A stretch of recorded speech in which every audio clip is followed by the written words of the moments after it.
அனைவருக்கும் வணக்கம். பிறப்பியல் இது எழுத்ததிகாரத்துடைய 3வது இயல். முதல் நூற்பா. உந்தி முதலா முந்துவலி தோன்றி தலையினும் மிடற்றினும் நெஞ்சினும் நிலையி பல்லும் இதழும் நாவும் மூக்கும் அன்னமும் உளப்பட எண்முறை நிலையான் உருப்புற்றமைய நெறிப்பட நாடி எல்லா எழுத்தும் சொல்லுங்காலை பிறப்பினாக்கும் வேறு வேறு ஏல திறம்பட தெரியும் காட்சியான. இப்ப இந்த நூற்பாவுடைய அடிப்படை செய்தி என்ன அப்படின்னு பாத்தீங்கன்னா, தமிழ் எழுத்துக்கள் எந்த இடத்தை அடிப்படையாக கொண்டு எந்த முயற்சி அடிப்படையில் பிறக்கின்றன, அவ்வாறு பிறக்கும் பொழுது வெவ்வேறு எழுத்துக்களாக ஒலிப்பு முறைகளாக மாற்றம் பெறுவதற்கு எந்தெந்த உறுப்புகள் துணை செய்கின்றன, அந்த அடிப்படை காரணிகள் அனைத்தையும் தொகுத்து ஒரு பொது நூற்பாவாக இந்த நூற்பா அமைந்திருக்கிறது. இதற்கு அடுத்து வருகின்ற நூற்பாக்கள் தான் என்ன செய்தோம் அப்படின்னு பார்த்தீங்கன்னா, எந்தெந்த எழுத்துக்கள் எந்த முயற்சி அடிப்படையில் எந்த இடத்திலிருந்து எவ்வாறு பிறக்கும் என்ற அந்த பகுதிக்குள்ள அடுத்து வருகின்ற நூற்பாக்கள் சொல்லப்பட்டிருக்கு. ஆனா அனைத்து தமிழ் எழுத்துக்களுக்கும் அடிப்படை நிலைக்கலன்னு ஒன்று சொல்லுவாங்க இல்லையா, அந்த முயற்சிக்கு பயன்படுகின்ற உறுப்புகள், இந்த மாதிரியான செய்திகள் அனைத்தும் இதுதான் அடிப்படை. இந்த அடிப்படையில தான் எழுத்துக்கள், தமிழ் எழுத்துக்கள் பிறக்கின்றன. அந்த ஒவ்வொரு எழுத்துக்கான அந்த வேறுபாடு இருக்கு இல்லையா, அதை அடுத்த நூற்பாக்கள்ல சொல்றாரு. அப்ப ஒட்டுமொத்தமாக தமிழ் எழுத்துக்களுடைய பிறப்புக்கு என்னென்ன முயற்சிகள் நடக்குது, எந்த இடத்துல அது தொடங்குது, எவ்வாறு அது காற்று வெளிவருவதற்கான காரணிகளாக எவை அமைகின்றன என்ற செய்திகள் இந்த நூற்பால சொல்லப்பட்டிருக்கு. சரி, நேரடியா இப்ப இந்த நூற்பாவுடைய கருத்துக்கு பார்க்கணும். அப்போ உரையாசிரியர் எங்கிருந்து தொடங்குறாருன்னு பாத்தீங்கன்னா, ஆக்சுவலா இந்த எல்லா எழுத்தும் இங்க இருக்கு இல்லைங்களா, இங்க இருந்தா தொடங்குறாங்க. எல்லா எழுத்தும் நெறிப்பட நாடி, எல்லா எழுத்தும் நெறிப்பட நாடி சொல்லுங்காலை உந்தி முதலா முந்தி ஒலி தோன்றி. அப்ப எல்லா எழுத்தும் நம்ம ஒரு முறைப்படி ஆராய்ந்து நம்ம சொல்லும் பொழுது எங்கிருந்து அந்த காற்று எங்கிருந்து தொடங்குது அப்படின்னு பாத்தீங்கன்னா, உந்தி முதலா முந்து ஒலி தோன்றி. அதாவது நம்மளுடைய கொப்புழை அடியாக மேலே கிளர்ந்தெழுகின்ற அந்த ஒலிக்கு அடிப்படையான அந்த காற்று தொடங்குது. அதன் பிறகு தலையினும் மிடற்றினும் நெஞ்சினும் நிலையி, அதாவது அது அந்த எந்தெந்த இடங்கள்ல அந்த காற்று அமையும்னா, தலை, மிடறுனா இந்த கழுத்து பகுதி, நெஞ்சு நிலையி, பல்லும் இதழும் நாவும் மூக்கும் அன்னமும், மொத்தம் 5 சொல்றாரு. இது ஒரு 5.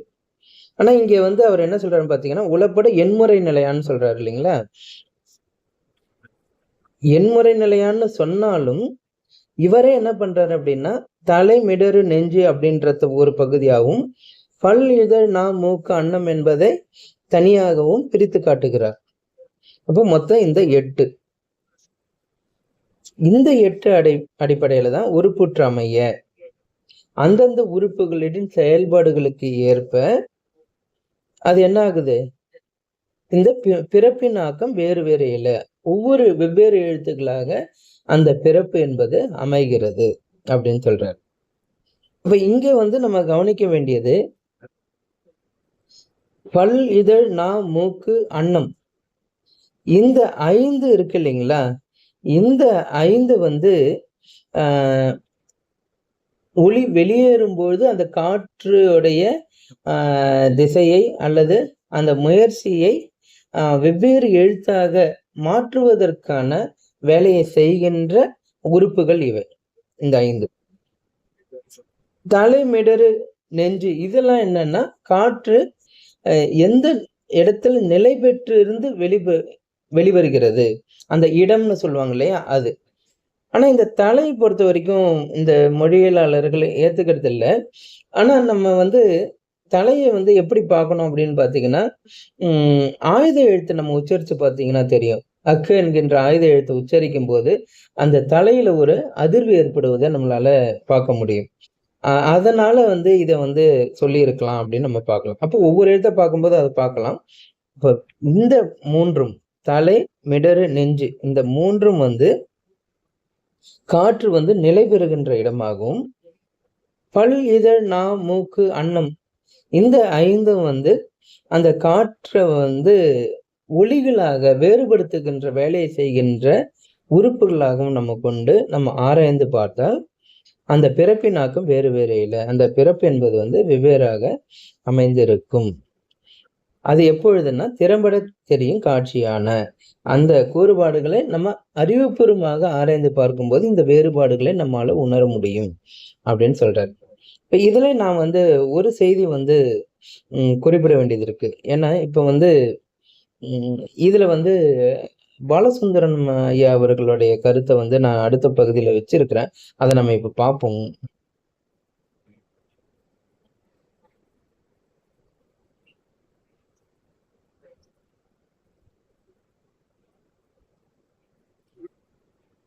இது கொஞ்சம்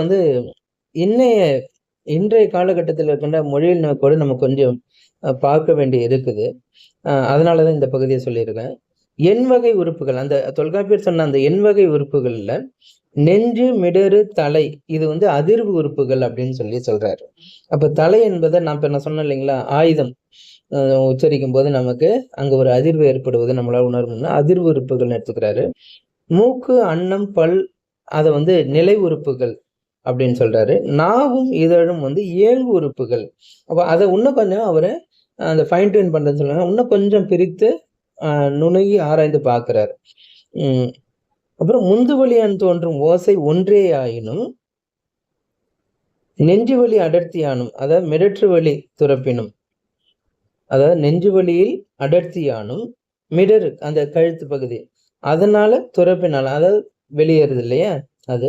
அப்புறம் மூக்கு வழியின் செறிவினாலும் இயங்கு உறுப்புகளின் இயக்கத்தை, இயங்கு உறுப்பு தான் இதை சொன்னோம் இல்லைங்களா, இந்த நா, இதழ் இதை இயங்கு உறுப்பு அப்படின்னு சொல்றாரு.